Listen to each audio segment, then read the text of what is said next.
Aussitôt arrivé à Tripoli, la capitale libyenne, le chef de la diplomatie congolaise, Jean-Claude Gakoso, qui est accompagné des hauts cadres de l'Union africaine, a été reçu par le président du Haut Conseil d'État libyen, Mohamed Takala. Après la transmission de l'invitation du président de la République du Congo, Denis Sassou Nguesso, relative à la réunion du comité de haut niveau de l'Union africaine sur la Libye du 5 février 2024 à Brazzaville, le chef de la délégation de l'Union africaine, Jean-Claude Gakoso, et son hôte ont jeté un regard rétrospectif sur le remarquable travail déjà accompli par l'Union africaine, avec l'adhésion bien sûr des Libyens eux-mêmes qui ont compris la nécessité de tourner la page de l'instabilité qui gangrène leur pays depuis 2011.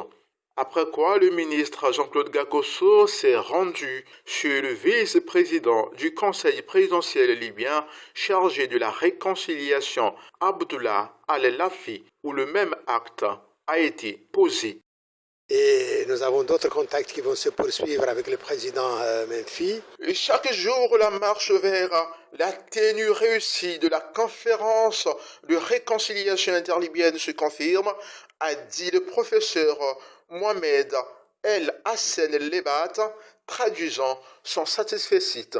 Je dois dire que tous ces contacts ont été particulièrement francs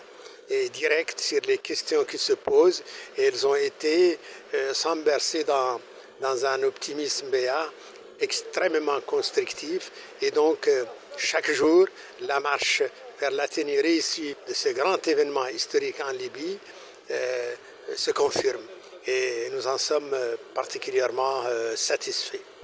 Avant de poursuivre cette opération de transmission des lettres d'invitation dans d'autres pays, le ministre Jean-Claude Gakoso va devoir mettre le cap sur la ville libyenne de Zouara, à 60 km de la frontière tunisienne, où il est appelé à présider la 4e réunion du comité préparatoire de la conférence de réconciliation inter-libyenne.